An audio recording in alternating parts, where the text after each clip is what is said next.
we now move towards the process of an election are not taking place. So this is basically the background of what this agreement looks like. And this agreement is also unique in a way that it sort of gives, so the Ministry of Youth and Sports was specifically dedicated to a person, a young person. So this is in the power sharing. And we've had so many young people who are part of the mechanisms of the agreement. So they're part of the evaluation, but they're also part of the joint monitoring board. They're part of the Strategic Defense and Security Review Board. They're part of the National Constitution Amendment Committee. And in terms of, participation, we've relatively had a higher number of young people participate as members of parliament, appointed in the parliament, appointed in the cabinet, appointed in state governments. But also young people are part of the monitoring mechanisms to ensure that is the agreement being followed in letter and spirit. Are the principles of the agreement, for example, making sure that youth quotas are respected in the appointments, but also reflections of young people in terms of how they want to see the country governed, what do they want to see in the permanent constitution, for example, but also how do they want to ensure that they profit from some of the tools of the agreement, like the Youth Enterprise Development Fund, which is a stipulation within the agreement. But also in terms of transitional justice and some of the reforms that we are supposed to see, what is the role and engagement of young people? And we've had young people using creative art, for example, musicians singing about on the agreement, sort of simplify it for the grassroots. But also peace camps. We've also had an initiative led by young people called Bullets to Books Initiative, where they are, sort of encouraging young people to choose books instead of bullets, because as we know very well, it's been the young people who have been at the front line. So then why don't we allow the young people to also take the center stage in terms of shunning away? But also there's been the voluntary disarmament, which has been mainly spearheaded by young people in some of the states where there's a lot of proliferation of arms. So there's this, maybe this is just a general overview on the type of the role of young people, what they are doing, and what opportunities this agreement gives to young people and in advancing the women peace and the youth peace and security agenda. But we've seen that same situation also happening for women, where we have a 35% quota for women at all levels of government, and in that sort of group also falls the young people who sometimes have found themselves, in the peripheries. In the youth group, they have been sent to the women, but in the women group, they've also been sent to the youth group. But also, maybe I wanted to sort of briefly highlight on some of the emerging issues that we have been seeing in as far as youth peace and security is concerned, is the sort of relegating non-violent actors, for example, the people who don't have the guns, as sort of less important, and this has sort of been the trend. The mediators and negotiators, they only concentrate mainly on the people that have arms and not on the people that don't have arms, sort of making, peace and security to refer to the silencing of guns, rather than building, peaceful communities that coexist with each other. And I think maybe as we move forward with the discussion, this is, maybe some examples that I want to see from elsewhere, where we've sort of nurtured the culture of youth, peace and security outside violence, outside the guns. So I want to stop here. Maybe as we proceed with the session, maybe we would then have direct questions about the South Sudan experience and some of the best practices that we can share in as far as this topic is concerned. Thank you so much. Thank you so much, Animo. You've given us such a good background as to where South Sudan is at the moment, because it's a country that has been in the spotlight in regard to, you know, what was happening in that country. But I just want to probe further, because you've mentioned that the government or the peace players have greatly included the youth, you know, in the peace process. But you see, sometimes we know that inclusion of youth sometimes is just by the youth just being there. But I just want to ask, what about their views? Are their views heard? Are they allowed to, you know, speak up? And also, are their views implemented as they would? So thank you so much. So in some instances, the youth have sort of been divided into two groups. So there's youth that are sort of part of the civil society and you know, not in not state art. And then I don't know, I seem to be getting background noise from somewhere. I'm not sure where that's coming from. But also youth that are, you know, part of the state system. And I understand what you mean about, you know, representation. But also, you know, meaningful participation. So there is representation, and in the aspect of representation,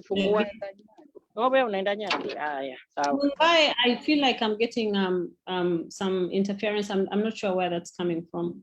Okay, thanks. So there's in terms of representation, we've seen a lot of that sort of happening.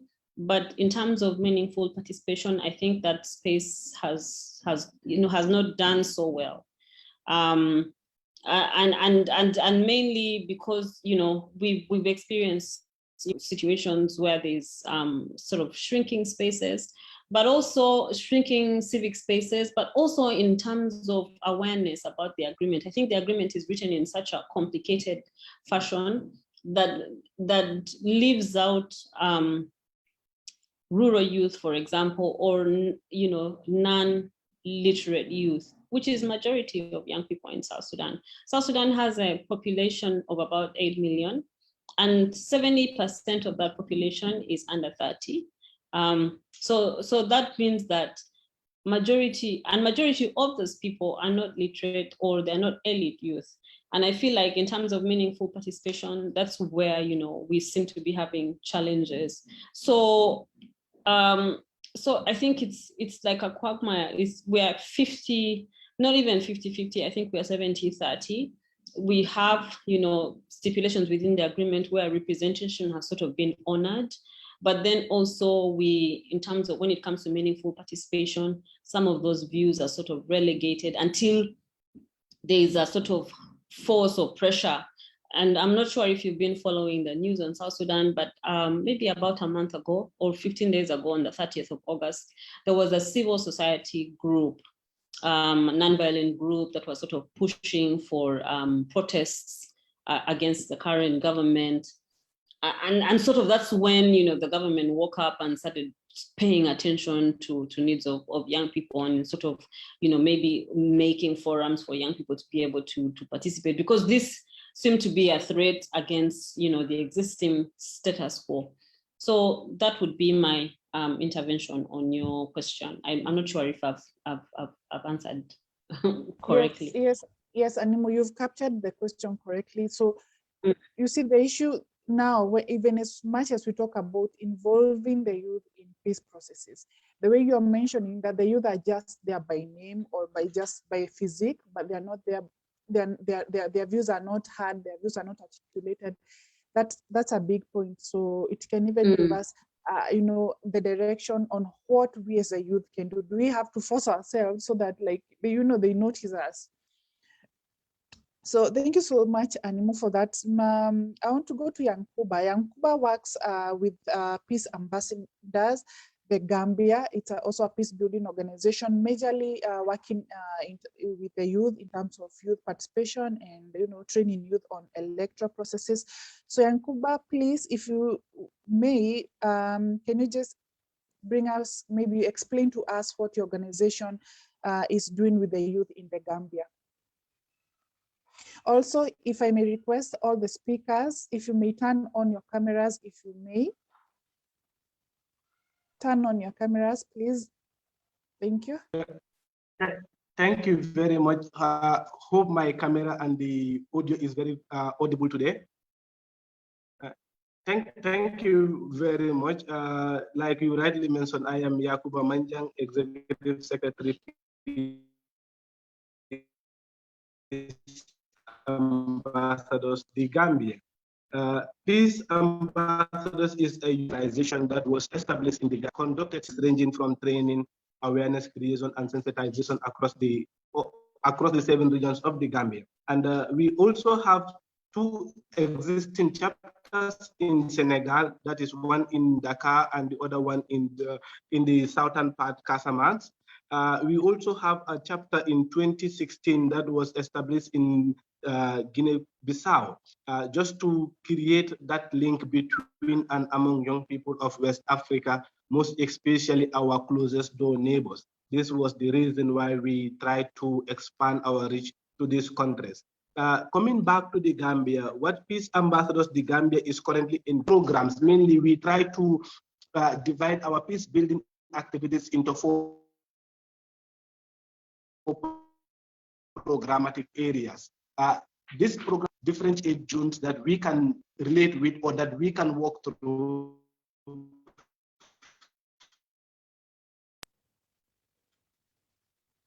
Hello, Yankuba. I think we'll give you some time to work on your network because we cannot clearly hear you. Peace and its values in the Gambia. Oh, hello. Am I audible enough now? Yeah. Yankuba, I'm sorry, I think we just lost you at the introduction. It's hard following what you're saying. So I think we'll give you some time to work on your internet. Then you can come back after this next speaker. Okay.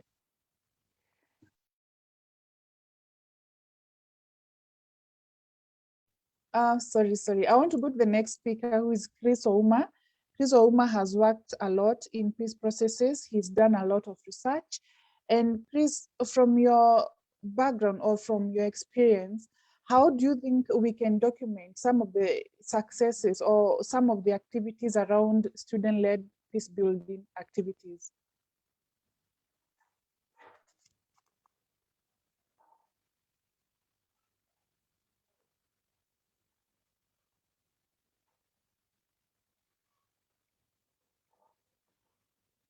Chris Ouma, please unmute.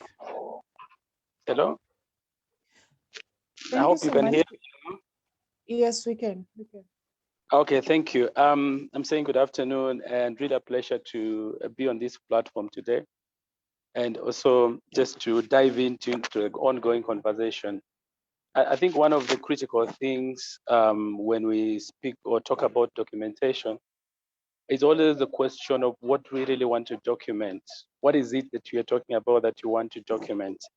And especially when you're bringing young people on board, the questions around the capacity of young people themselves to be able to document or to contribute to any knowledge that you're creating or that you're putting together, and why we are putting that information together. So I think maybe on my side, I would just want to enlist a number of questions that I think, in my opinion, would be important when you're talking about the role, especially young people can play in making sure that they keep telling the story of issues to do with peace building. And we also make sure that we come up with very strong programs that can have influence in our local communities. So some of the things that are, for me, I think would be critical, especially for stakeholders in this space, is one, what do you really want to document? When you're talking about space and young people, what do you really want to document? That's an important question. Two, for me, is the question of why are we documenting? Why do you really want to document what you are documenting? And three, when do we document? Is it an ongoing? Is it something that then happens a one-off? Because at some point in some communities, documentation has actually become like a one-off kind of activity. So maybe either we do it at the beginning or at the end because we've done something. So when do you want to document? And then lastly, how do you want to document? Those are really important questions for me when I'm talking about engaging young people or speaking to the power of putting together stories to be able to influence. Now, having presented those 4 important questions, the other thing that I would then put across, and again to challenge ourselves, how then do we make documentation or documenting a culture, and especially for young people? How then do we make that? Because I have seen young people already into a school setup, and therefore their instruction, their rules that are there, then we're able to document, and we're engaging, for example, school. Immediately, these people graduate, documentation becomes a real problem, especially for adults. You ask people to document, to tell stories, I tell you. Let me find time, I'll be able to share my story, because I don't make it a culture. I don't do journaling, I don't keep those stories. So how then do we make this a culture, especially for younger people? And as we are struggling to be able to come to terms with the realities that documentation or just reporting is not a culture in most of our communities, in most of the spaces, the question is also, do we think young people or stakeholders have a capacity to be able to document? So capacity issues for me will also be critical. The capacity to be able to document. Because the question would be, through documentation or through our experiences, we are generating knowledge each and every day. So there is knowledge that is being generated. What will that knowledge really serve or contribute to? How then do we capture that and make it be in a format or in a way that then it's consumable, so to speak? That's really important for me. And the other thing, what is the philosophy or the psychology behind documentation? Basically now the knowledge around that, the culture that we create, and how we make this be a routine. Because when you're talking about peace building and peace issues, it's important that we acknowledge the fact that sometimes the topic of peace and peace building can be very emotive. And therefore my story might not really align with your story. And at the end of the day, I can come up with good stories, but because it speaks to my feelings and my experiences, it might never be received well with them, other communities or other audiences that you're targeting. So the questions around also the philosophy and the psychology behind the documentation is critical. The other question that I think for me it's important as we speak to this is, how then do we make institution, because I've had I talk about the power, especially that resides within young people themselves. If they're in certain spaces, are they just there to be able to listen to stories that have been documented? Are they also going to contribute to those stories? And if they're going to contribute to that, how then do we make them to be part of that process of documentation? So the how question is also important, so that whoever is organizing or supporting programs of peace building or working with students must also think through how the students themselves can actually be part of the storytelling or that. And the other thing that I think for me is important is the power dynamics. And this, especially in relation with who provides resources or support for documentation. I have been in certain jurisdictions where, for example, donors give money, or certain sponsors give money for this building process, and therefore they want the story to be told their way. If you're going to rely on that, how then do we get a power balance or negotiated effort, so that at the end of the day, whatever we are documenting is not just serving one side or one party in the process, but it is a story that supports inclusivity, that then supports the mutual approach to documentation. And lastly, the most important thing for me is also to think about documentation, both from a traditional or conventional way, and then new ways of documenting. Like, for example, traditionally, we have had methods that then were used and were very common and were very appealing to certain audiences. I think we live in times where things are changing pretty fast. Technology has become a reality. how then do we infuse the new trends into documentation exercises? And also think about the future of documentation. Today, we tell story in a certain manner.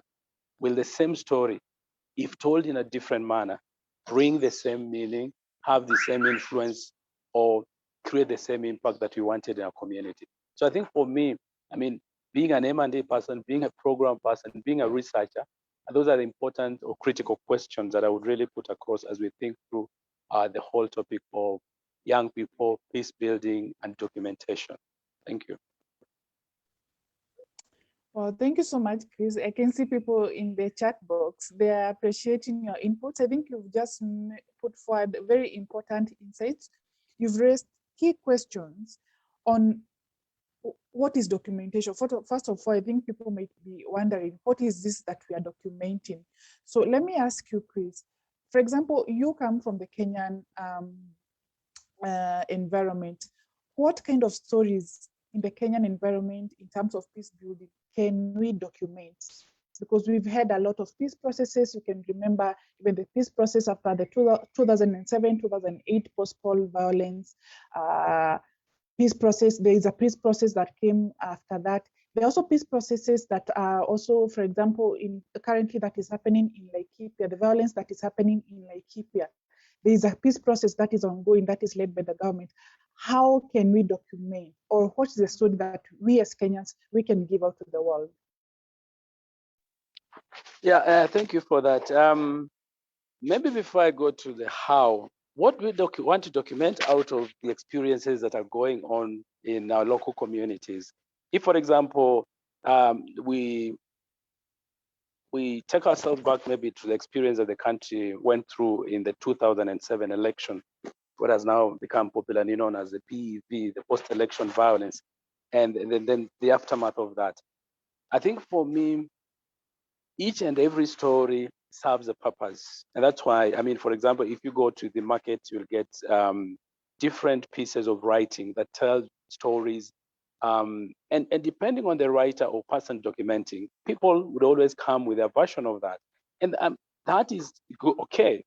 The question is, why then do you want to document? For example, we can document to be able to inspire generation, learn from what happened. Is this the same experience that you want to go through? We just want to inspire these people, let them look at what happened, the experiences the country went through, communities are going through. Is it something that we'd really want a repeat of the same? Once we have that exposure and that interaction with the stories of the audiences around the happenings or the event, and those audiences that are away from that, then we're able to learn from that. And that informs us in terms of how then we address or handle the issues of peace moving forward. So one would be the inspiration around that. Two would be information that we generate so that then the other audiences, including mediators, including the international communities, can be able to come to our help. So there are instances where we are documenting them because we are in a crisis. So for example, issues of crisis reporting, which then it's the reality, this is what is happening, and therefore we need help. That could be informing. We are documenting just to be able to tell the impact, but then come out of that with experiences in terms of practices so that other communities can learn. Community X went through these experiences and this is how they overcame that, or this is how they addressed it, or this is how they were able to calm down or address the problem they experienced. So I think for me, those are critical layers in terms of just what to be documented. So and that means what I'm saying is that documentation in itself would be continuous and will happen at different times during our experiences, either the peace building mission, either peace intervention program, either times even of crisis or conflict. So during that time, we'll actually realize that we'll document different things. What needs to be documented would vary. But the other thing that is also critical is for us to ask the question, why are we documenting and who? So we were documenting, for example, we wanted to build an evidence, and the evidence could be built from that, because if we don't document, it becomes very difficult, even, for example, to, let's say, convictions or bring up court cases or something like that. We would be documenting because then out of that, there is a lesson that we want to learn. And based on that lesson, we don't want a repeat of the same. So best practices in terms of how post-election violence, for example, was handled, what was the process like, et cetera, et cetera. So I think for me, those are the different layers and the different pointers to our documentation that are critical to any effort to be able to put a story together. You asked what kind of stories. Now, depending on capacity issue, depending on resources, because then that also plays an important role. So I'm in the field and something is happening. And for example, I have a phone, I'm able to record. And then therefore, I'm not an expert, but I'm able to record what is going on. I have a notebook and I'm able to take note and say, this is what I'm seeing through observation. And so there are a lot of other methodologies that we can actually help now the individuals involved in the process to be able to understand and then document. So that's why I even asked the question around the capacity. Because in most cases, in most of the communities, we have actually relied on either media to report the experiences in certain communities. So that's what we pick. And the media in itself sometimes can be very sensational. The media can also be, in a way, biased because partisan, depending on what is happening on the ground. So I think that's why it's critical. If the communities themselves are empowered and they have the tools, then they're able to record. Now, if that doesn't happen, through community discussions and forums, we can actually pick their stories and help them document that better, because certain things can happen without authorities to be able to capture the stories or tell the stories of what is happening. Sure. Thank you. You're right, Chris. You're right, Chris. But I want still to stay with you, and I want to give you an example. For example, an example of Boniface Mwangi, the famous photographer from here in Kenya. You remember the journey of Boniface Mwangi when he started documenting the 2007-2008 violence election. Sorry, that is the before the violence and also after the violence.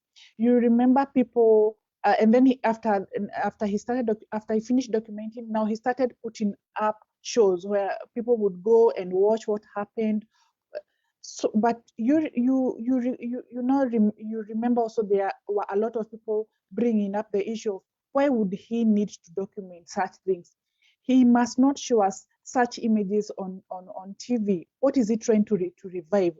Who is sponsoring him? And I get when you say about the issue of who funds documentation in peace processes, but also the fact that we have to get the information so that we're inspired and can also deter the community from once again going back or sliding back to whatever they did. So in your own views, what are some of the challenges that young people, such a young person like Boniface Mwangi, he faced a lot of opposition. What are some of these challenges and how can we overcome them? Yeah, thank you for that, Mokam. And that's why I say there's something I call the philosophy and the psychology behind all this thing. Otherwise, people might never really appreciate. You could be doing an amazing thing, fantastic thing. And especially now, like presently now, there's a social media. Let's assume a young person find himself or herself at the scene and take a picture or a video and share online. You could always see the kind of backlash and feedback that you'll get. Some will be like, oh, you did an amazing, good job. Some will be like, no, you don't need to share this. For example, some are really classified, some are really like disturbing videos. So there are a lot of things behind that. And either the capacity for individuals who are documenting and sharing, and also the sensitization and the work that we do before we share such kind of content, either in explicitly or in a way that is censored. So that also plays a role. But my point is this, that the philosophy and the psychology behind this is really critical. If we don't understand, if we don't help young people appreciate what they can document, why and how, then it becomes very difficult even for them to share any content that they're going to produce. So that is one, in terms of knowledge, would be a challenge. The capacity for the people to be able to understand and even to package it in a way that is then palatable to the target audience. So capacity for me would be number one. Number two, in terms of understanding culture, cultural differences. There are things that you cannot show in certain communities. There are things that you can show in certain communities. So cultural differences also are important and are critical issues. And then if you're not really in a position to be able to understand and appreciate that, let's say, for example, in certain communities, issues of war and exposing that and people seeing their communities, people have been, I mean, from time immemorial, there have been civil war, things have been happening, and for them, let me not, lack of a better word, have been normalized.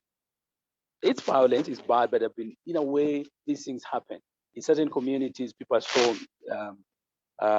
terrified and care about war and everything, and therefore anything that you share online, if you're not careful, is actually cause more harm than good. So cultural differences for me is also another thing, especially for young people, because you're bringing them together. They come from different communities and different cultures. We don't assume, even if they're young people, they're homogeneous in their thinking, in their exposure, and stuff like that. So I think that's critical for me. Number three, for me, again, this one will depend on the kind of support that you get to be able to document, is the questions around the content that you want to share. So you have the tools and equipment that you're able to, because then we'll be limited. Young people, in most cases, we talk about them not having enough resources to be able to document or to do the work. So if, for example, we are expecting young people to be sharing with us videos, let's say, for example, in our schools, the culture here is a law here that students cannot have phones, students cannot have gadgets. So if we are expecting students, for example, to share with us videos and stuff like that, so limitation in terms of access to equipment and tools to be able to do a proper documentation, they might be limited now to writing stories or observing and just drawing and stuff like that. So I think for me, challenges could be as wide as that, but I think I'm picking the general one in terms of just the capacity for them to be able to do that. In terms of cultural differences, to know what to document, what not to document, what not to share. And in terms of the resources or equipment that then they'll be able to need to be able to do this work appropriately, depending on the expectation again that we have. Thank you. Well, those are amazing insights, Chris. Now you've talked about, there's a question you talked when you began your talk. You said, what do you want to document? And I want to ask Olatunde from Nigeria, do you have cases that we can document? And have you documented cases? Do any documentation on your peace building activities from Nigeria?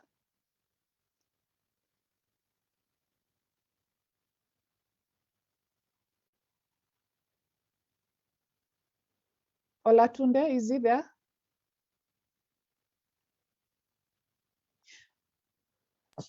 Okay, as you prepare to come in, Olatunde, please, let me read a comment from our chat box. It's from Shamsa Abubakar. It says, 80% of youth are on social media platforms. When used effectively, it can be a sustainable peace building tool among the youth. They need to come up with an on and offline communication strategy on peace building messages, e.g., create awareness in different campuses. They can create images, cartoons on Canva, and use influencers to pass them messages. Thank you so much, Shamsa, and I agree with you on that, the importance of social media. Welcome, Olatunde. Do you have any cases that you've documented, peace activities that you've documented in Nigeria? Hello, Mukami. Good afternoon. Can you hear me clearly? Yes, we can. Go ahead. Okay. Yeah, thank you very much. Sorry. We can hear you. Okay, good. That's awesome. I heard you earlier on when you invited me in, but I'm trying to quickly rush into my office because we just concluded the matter at the court of law now. So I'm right now in my office. Okay. Yes, we have quite a lot of them actually, and in different places across Nigeria. I will put on my video just for some minutes so that people can put face to the name, after which I will put it off. Then I will continue. Okay. It's still a little bit dark anyway. You cannot see you. Yes, it's still a little bit dark. I just entered trying to put everything on. Okay, yeah, this is the face. Now. Okay, better. No. All right, no, yes. No. It's not too bad. Just go ahead. Let me just go ahead. Thank you. All right. So, like I said, we have quite some peace building activities that are properly documented or that we have executed so far in Nigeria. And each of them is, of course, documented as part of our record. For the sake of those who are just joining us for the first time, the last time I made mention that I lead a youth-led peace building and organization in Nigeria with the name Peace Initiative. So let me just start with giving this a little background, and we move into the proper work that we do. Peace Initiative as ambassadors across Nigeria. Nigeria is divided into 6 geopolitical zones, and we have our ambassadors across each and every of these geopolitical zones who step down our peace building activities, training content in their various communities. So they are trained to train others, and that's how we have been operating since 2017. Yes, one of the peace building activities that we have executed so far, and that we are still executing because we execute them in series, is this one we call Peace Culture Campaign. Peace Culture Campaign is a peace project that is particularly targeted at secondary school students. And sometimes we go for primary school students.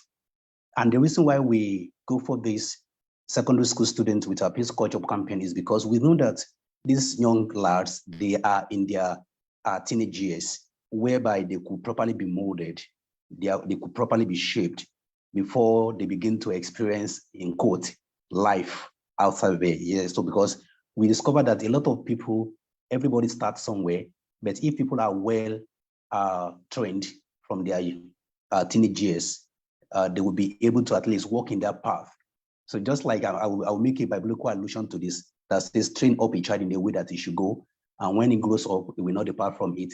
That is the idea, that is the aim. That is why we're having this Peace Culture Campaign. And so far, we've been able to train at least 10,000 students across Nigeria, yes, in the last 4 years, because we owed it from one state to another, from Southwest, from Northwest, from Northeast, on and on like that. That is how we've been doing it. So the process we follow in doing this, we work principally with the school authorities across the particular state we target. So we let them know that, okay, we have this project coming up, and then we work together. They give us their time, and we work strictly with that. We address the students together, even on the assembly. In fact, some schools, we even bring all of them together so that they could be under the teaching, they could be under the session together on the assembly. And as we are doing that, we usually went specifically to some of the students on the assembly, because we know that there are many.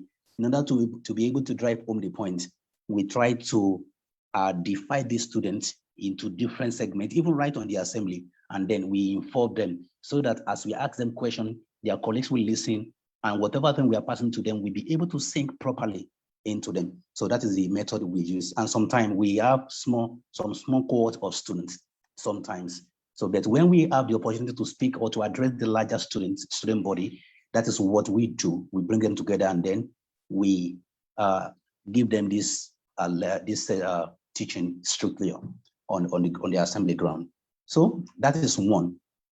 And the trainers basically are peace ambassadors. So these are people across Nigeria who have already identified with us as an ambassador. We have our peace community. In the peace community, we have peace volunteers, and we have peace ambassadors. So they have two different sets of individuals function. An ambassador automatically is a volunteer, but a volunteer at Peace Initiative is not automatically an ambassador. Yes, so and they have their different functions. That is one project. Project number 2 that I would like to explain on this is what we tag as Project Young Narrators, PYN. And this one, we started it sometimes last year. And this one is particularly targeted at youth.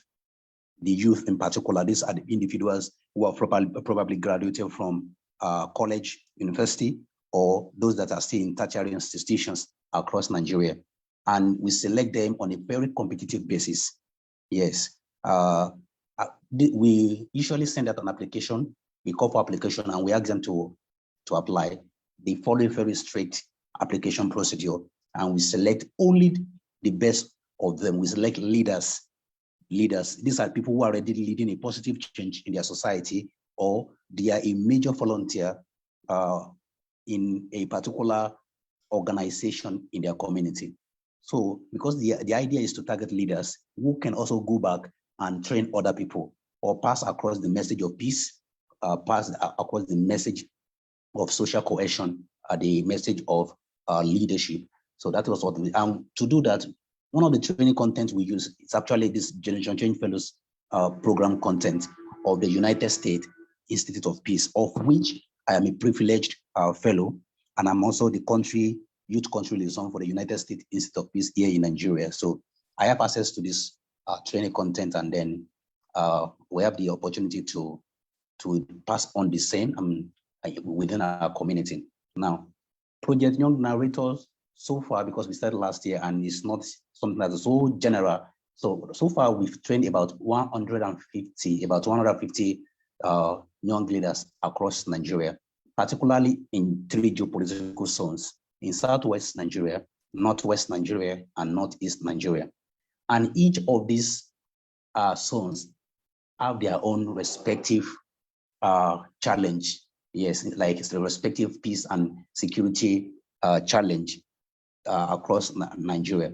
But of course, Nigeria, as generally we have a kind of common problem with I can say like insecurity problem. Yes, insecurity challenge, and something that has to do with peace and peace building. That is why we always start with looking for. We always carry out what we call pre-training survey, just to know exactly how we can come in, to know the kind of content that will be meaningful, content that will be encouraging, content that is necessary. Yeah. So, and at the end of the day, we bring the content together, the idea together, and then we develop everything into a singular content that will be applicable and that will be relevant to whoever is under that training. Yes, anywhere in Nigeria. And of course, sometimes we have issues with language as a barrier sometimes, because language that is widely spoken in the North is different from language that is widely spoken in the Southwest. However, because we are addressing the youth now, we know that an average Nigerian youth should be able to speak English, and that is what we employ in teaching them. That is what we use in passing across our message. And everyone we select majorly speaks and understands English language to the extent that they could comprehend whatever information we are passing across to them. So far, that is what we have been doing in this regard. So if I may just suggest, because I don't know if that is part of the next question, or maybe I should just, okay, maybe you will ask question from there, and then I will come in with my suggestions. And if you don't ask question in that regard, then I will definitely share them. My recommendations. Okay, thank you so much, Olatunde, and congratulations for training such a huge number of peace ambassadors in Nigeria. Nigeria has its own complexities. We've watched news, we know what's happening in Nigeria. And when we were talking, I was just thinking that there is a lot of documentaries around, for example, the Boko Haram. We have a documentary showing the kind of activities that rebels in that western region engage in, but we do not have any documentation on any peace processes, do we? Okay, in terms of in that regard, with issue to Boko Haram, I know that I have a friend, who is also into peace and security here in Nigeria. I know you probably should know his name. His name is Puba, Alhaji Puba. I don't know whether you know him. He's particularly from that region that has been terrorized by the Boko Haram group. Is from Yobe State. So he's from Yobe State, and his organization, because he's very close to the environment, and he's a son of the soil. So I know his organization they recently concluded that training. that process. Yes, so they do, and in fact they work with the European Union to facilitate this peace process here in Nigeria, particularly in the Northeast. But at Peace Based Initiative, we are not based in just one geopolitical zone. No, we spread our tentacles across the geopolitical zones. But I know. I just want to ask, sorry, allow me to ask you another question.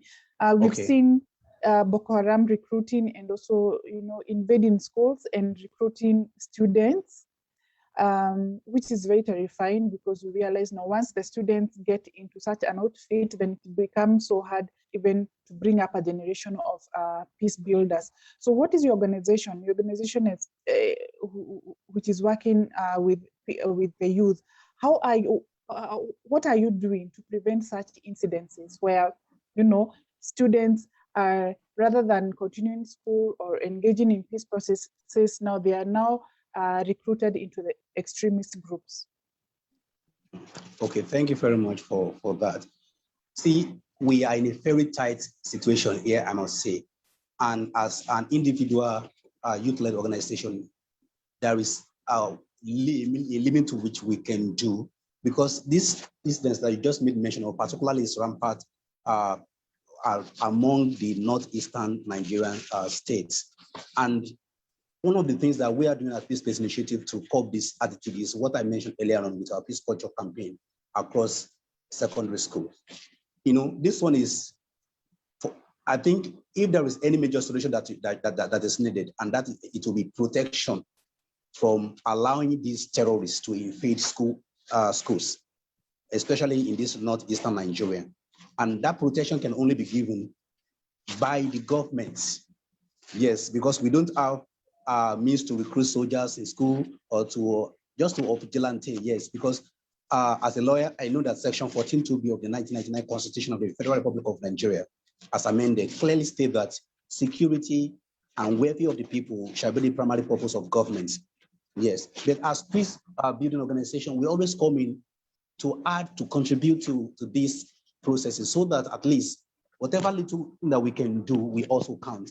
Yes. So what we are doing to ensure that these young lads grow up with the attitude and with the mindset of peace is what we are already doing, and we continue to do, to bring as many of them as possible into our peace building sessions. Yes. So, but the issue is, whenever these people want to invade them, they just go there and drive into the schools and invade, and usually target these rural, local environment schools, whereby nobody is really there to watch and all of that. So, and that is it. So the only problem, the only challenge is they getting access to these schools. And if there is nobody to protect them, there is no military people or the police to safeguard the lives of these students, there cannot be any solid solution, because they're like the school environment is not well protected, it's not well fortified. But left to, if we are only talking about the students, about their mindset, that is what we are working upon. We are working on their mindset, but how to prevent these terrorists from invading into their school environment, the school environment. We don't have that capacity. The only individual that has the capacity is the government body, because they have the means, they have to, and that is what we are encouraging. Yes, and sometimes last month we wanted to meet the Minister for Education on the platform of Generation Change Fellows in Nigeria, of which I am the youth country liaison. And that one is just, we are just going out of our own comfort zone to do that. In fact, the Nigeria team here for the United States Institute of Peace, which I actually liaise with from time to time, the team was the one that was trying to ensure that meeting comes to pass. So, but as everything would turn out, we were not able to meet the Minister for Education to campaign for safe school environment, because he was seriously indisposed at that particular moment. And notwithstanding, we are still working towards that. We are still looking into that. We just wanted to go there just to advocate for safe school environment. Perhaps that will still do something. Although right now I know that some activities are going on the background just to ensure that some of these schools are well protected, but not some of the schools, all the schools in Nigeria. This was not the case about 5 years ago. It was not the case some 10 years ago. We just discovered that new things keep coming every now and then. As new things, new challenges are coming to the limelight, we have to be up and doing too, to ensure that we curb these activities. Okay, thank you so much, Olatunde, for those views. Before we open up the discussion for the other participants, I'd like to go back to Yankuba Yankuba, I hope your internet is well now. There's somebody from the chat section saying, this session is indeed very important. My question is, can we sustain peace-building initiatives of children in every school in the hard-to-reach communities in every country? That's Omar Sambu from Gambia. He's asking the question. Would you mind answering that question based on your experience working with peace ambassadors in the Gambia? Thank you very much, Ruth. Hope I am audible now. Yes, you are. We can hear you. Thank you. I will first of all apologize that the internet connectivity around isn't very strong. So I have to step out of my office and come and have a space outside, at least to have a better connection. And that will also mean from time to time, there will be some noises as vehicles are passing. So my apologies before we get to that point. In responding to Omar's question as to whether we can be able to sustain peace building or student in peace building in or hard to reach areas. Yes, we can, depending on the, for example, at Peace Ambassadors, the Gambia end. When I was explaining before, I made mention that we have programs that we run. And among those programs is what we call the Ambassador Peer Peace Motivation. And this peer peace motivation is meant for school children. And this is the peace building organ that we run the programs in schools, and it's mainly targeting here we call them the upper basic. In some countries, it's called the junior secondary and the senior schools. So mainly what we do is in twofold: target the teacher coordinators first, train the teachers, and these teachers will now serve as their coordinators in the various schools, and they will have their trainings. The other methodology we use is to partner with the teacher training college in the Gambia. That's the Gambia College, where almost, let me say, all the teachers, before they are deployed to the field, have to undergo at least a 3 years training at the Gambia College to be qualified teachers. So we work with the college to have a students' union sort of in the Gambia College called the APPM Coordinators Program, that every year before the teachers are being sent to the field, at least we have a training for some of them. Some 2 weeks ago, we concluded for 76 teachers that will be teachers are going to be encouraged in different parts of the Gambia that they will be deployed in.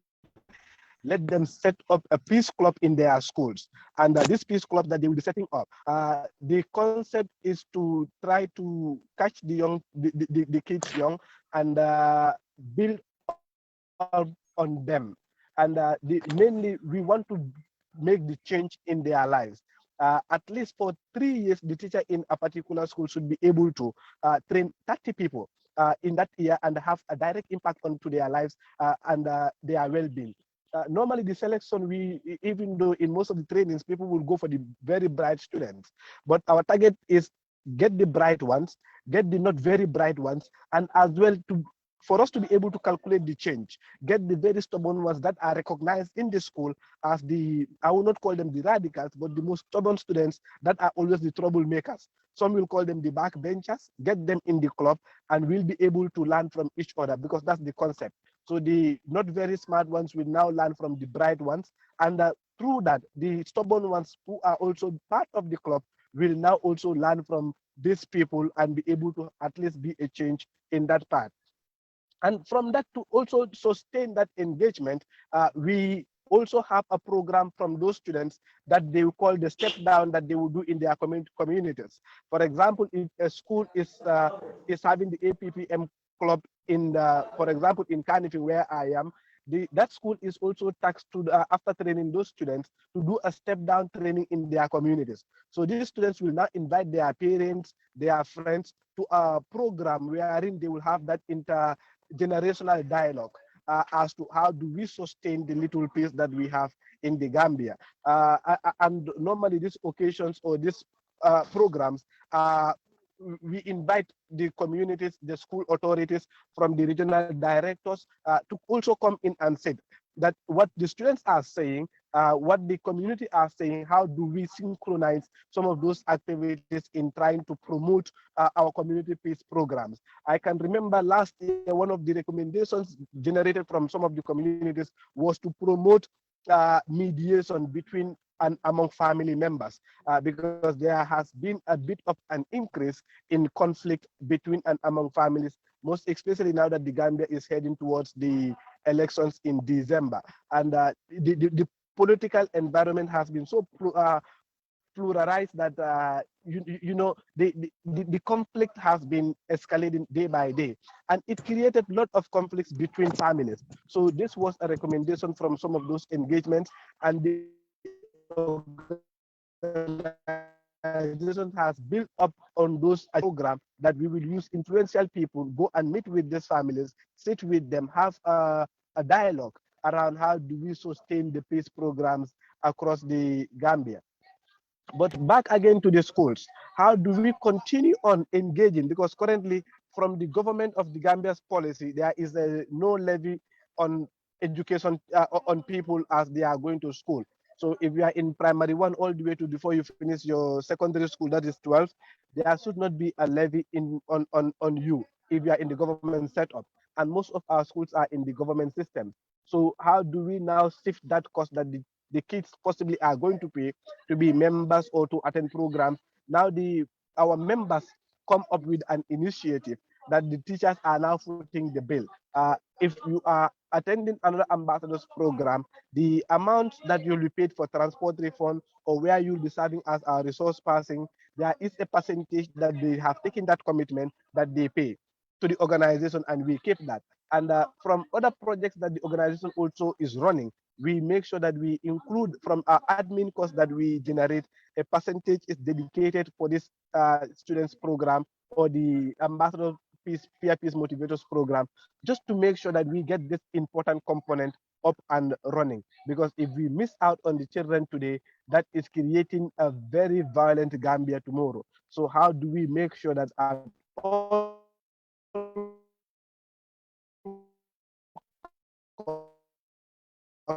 we incorporate to keep it up and run, keep the organization lively as well. We over the years we've been organizing inter-regional competitions, so regional championships. Gambia is divided into 7 administrative regions. That is the Banjul being the capital, Kanifing, and the other 5 regions, making it 7. So we at each regional level, we encourage schools that are set up to have their own competitions. Mainly, the competition is to develop the young people or the students' potential from the public speaking skills to debate, and as well those who are gifted in the come up and showcase that those talents, that the debate competition that was organized, and a drama competition between and among schools. And we have students who participated very well in those programs. Mainly all this is just to build the confidence of the students. Even though COVID has hit hard, exception, these have limited our bringing the young people together, because the government at some point put up a restriction that we cannot gather more than 30 people at a go. And that means re-strategizing almost all the activities, because mostly in the children's camp, above students that will become each training and each school bringing in 10 people that can be trained at a go. So this impacted a lot in some of the trainings that we do. But moving forward from December, we are currently organizing one that will be targeting the students again in December, wherein we will be expecting at least another 100 at each region. So we'll be expecting that come December, we'll be having a training of 700 students across the country that is at regional level. Each region be able to train 100 students from their ranks, at least 10 from each school, to have it at 10. So for now, this is the approach that the Gambia is deploying, and it's not that much costly, because our camps are mainly done in schools. So the schools that we are operating in will give us their schools at no cost, that is at gratis. So we only have to provide their feeding and sometimes the certificates that will be issued to the children at the end of the program or at the end of the competitions that we organize.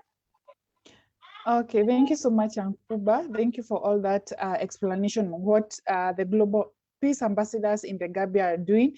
Allow me to move forward, and I just want to engage the rest of the participants and maybe around the question of what kind of action plans can we now have right now, can we have in order to support student or youth-led peace building. So if anyone is any participant can please answer or give us views on the action plans that we can have as organization to support student or youth-led peace building in our different works.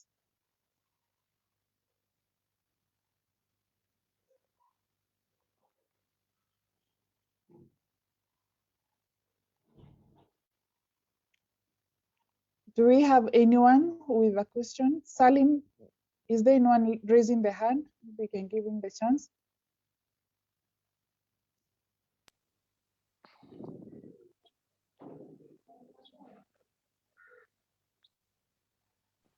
No, Mukami. I think we had a question from Facebook. There's someone who is watching from Facebook. Yeah. Can I read it? Kindly allow me to read this.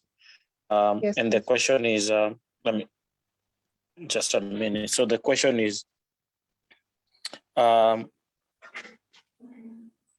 you ask the speaker from Nigeria to clarify or differentiate between bandits and terrorists in Nigeria, if there is any difference? Because from where I stand, I think these two are one and the same thing, although the media calls other bandits and others terrorists.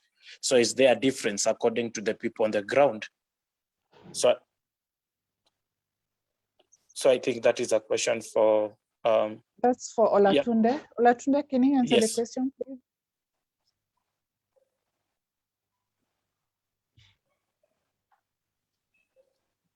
Hello. Okay, yeah. Thank you very much for that, Charles.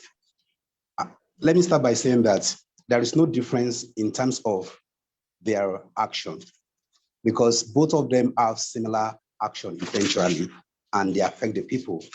Some of them, in fact, the actions of both result in loss of lives and loss of properties.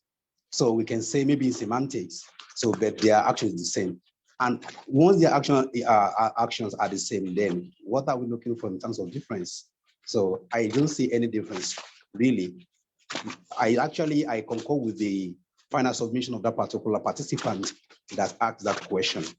Bandits and terrorists, they have similar action eventually. So maybe we can say the rate at which they carry out their action is different, because of course, we've not seen bandits strictly so-called.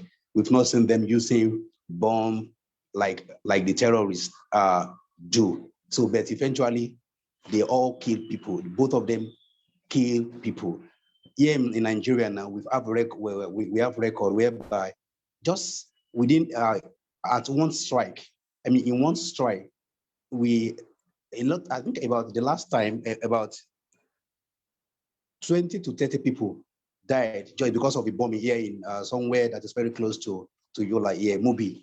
Yes, that is one strike. But bandits, maybe they just go to farm today and they keep people, two or three persons, and the other time they go there, they slaughter one.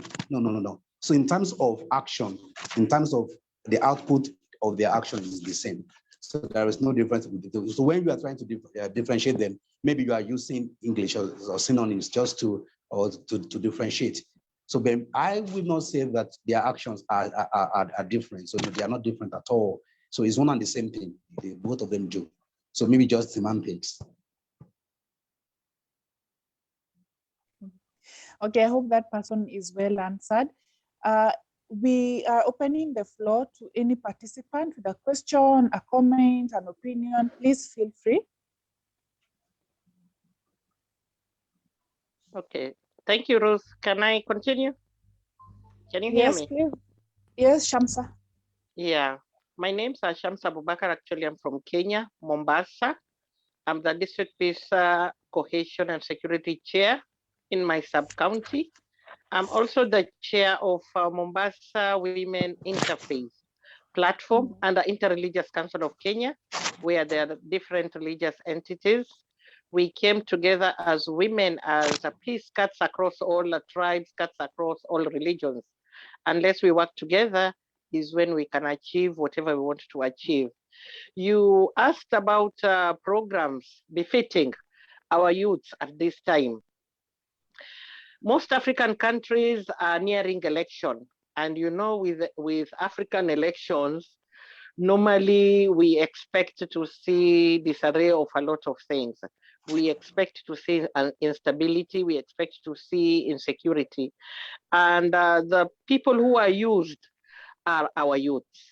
I think for programs, we can have programs for our youths to be election, how they can gauge the tension in their wherever they are, so that we can apply the early warning, early response system, so that we can calm the situations.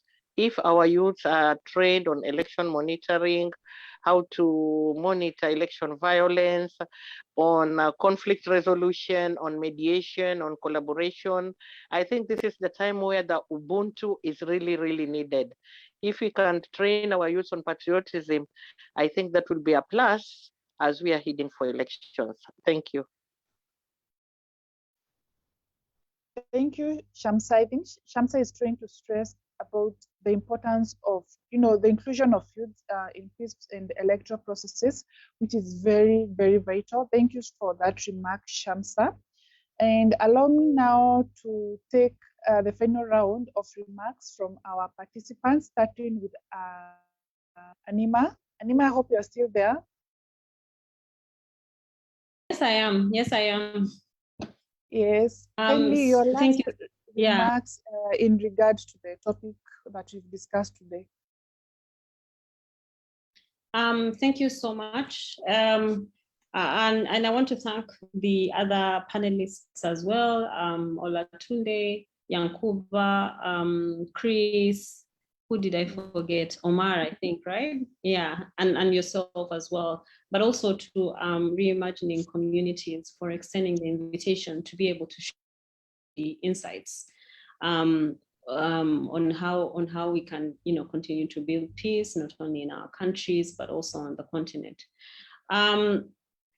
I think for me is really to challenge us, especially as young people, not only in South Sudan, to continue the bulls by the horn, and not wait in the backgrounds, not wait for things to happen. I told you that it's been a bit of a challenge to have meaningful participation of young people, but there's also been initiatives where young people have stepped up, especially in the past year with the challenges of COVID-19 and others. Young people really have stepped up, especially in the peace building arena. We've seen groups like Anna Taban, Writers Fellowship, using the creative arts to communicate messages of peace. They put up murals all over Juba and in schools. They've done the Pass the Pen initiative, the Bullets to Books. These are all initiatives that are run by young people.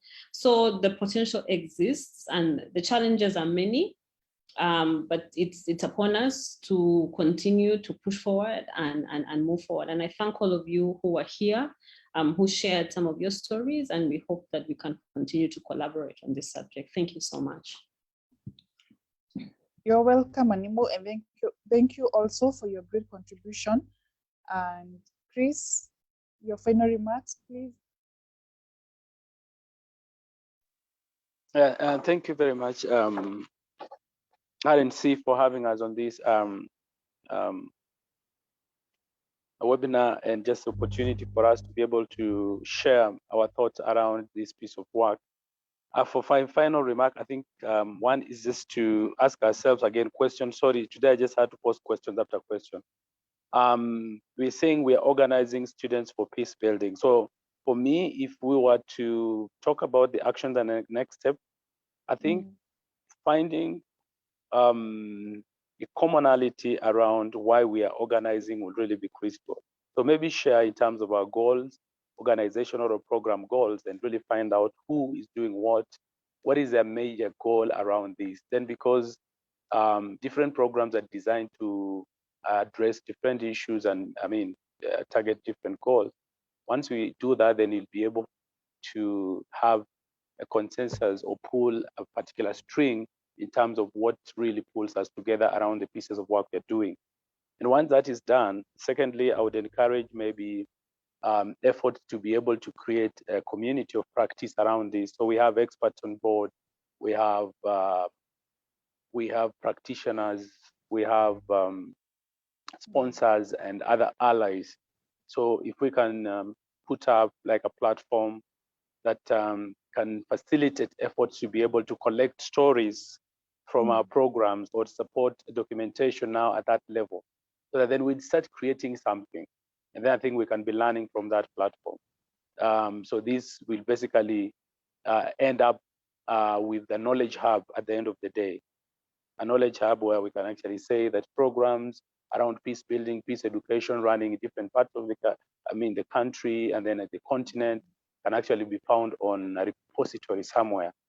So those will really be, for me, the action in terms of what next steps would be. Why? So learning from each other, what you're doing, and the goals around those pieces of work we're doing.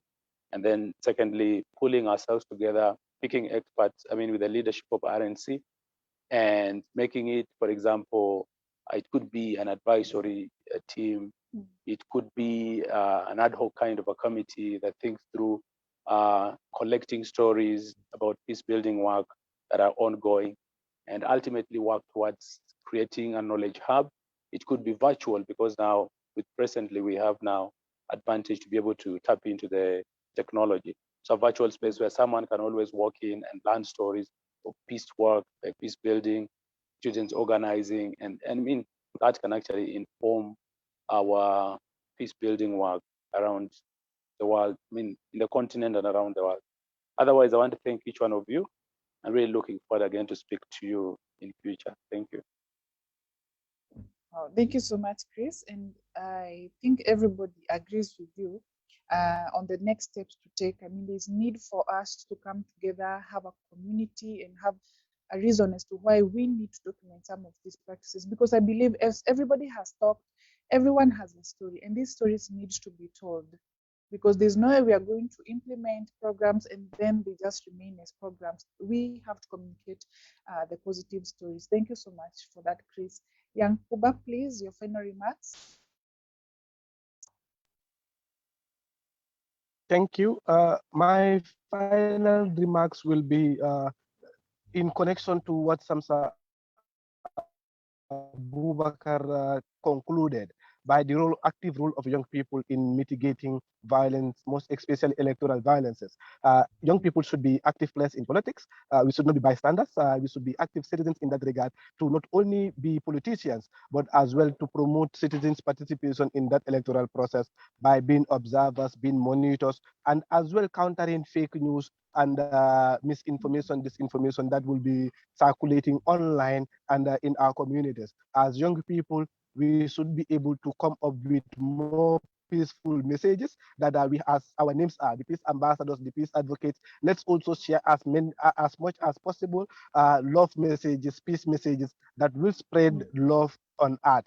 I believe that's one way that we can be able to, if not stop all this hate, but at least we'll reduce it drastically, because it's about showing and opening up your heart to the other person. So as young people, we should be able to use these platforms that are existing currently on all our social media platforms and be able to spread the word of peace. And finally, to encourage and thank Reimagining for organizing this webinar, that let's share the platforms, and from the organizations that they are in, if we can invite more organizations, share experiences and expertise, we tap in each other's strength to be able to build up a bigger platform for the young people of Africa. And this can be a platform that everybody can be so very proud of. And as a resource base, what the young people of Nigeria are doing. Gambia can best learn from their strengths. What the Gambia is doing, Kenya can learn from that part. What South Sudan is doing, another country can learn from it. So we can pull out our strengths together and have a very good platform that we can have as a resource center. For me, that will be the concluding part. Thank you so very much. Thank you, Yankuba. And of course, you can be rest assured, Reimagining New Communities will continue to hold these forums as we try to learn the best practices from everyone. And finally, Olatunde from Nigeria, what do you have to say? Yeah, thank you very much again, Ruth. I want to start by appreciating the main organizer of this event, that is Reimagining Community. So you guys are really doing well. Reimagining New Communities, you are doing great. So please keep the fire burning. And again, I want to especially also appreciate all other panelists. I have listened to each and every one of you, and I must say that I also learned something, yes, that I would definitely work upon. So thank you very much for that. And all the participants, I want to say to you that peace is actually a responsibility of everyone. Yes, because without peace, nothing else truly matters. Nothing else. So I urge everyone to contribute to the global peaceful development, starting from our local communities. It all starts from our local communities, even though we have a global agenda. And as we are doing this together, I believe that we will experience peace. So thank you very much. It's a pleasure to be here. Thank you. The pleasure is all ours. Thank you so much, our amazing panelists. We appreciate your time, and also our other amazing participants for taking your time to get to plug into this conversation. It's a conversation that we continue to have every month. We shall be having a global a topic to discuss any global issue pertaining to peace. Thank you so much for your time. I've been your moderator, Ruth Mukami, and I wish you a good evening. Thank you all, and bye.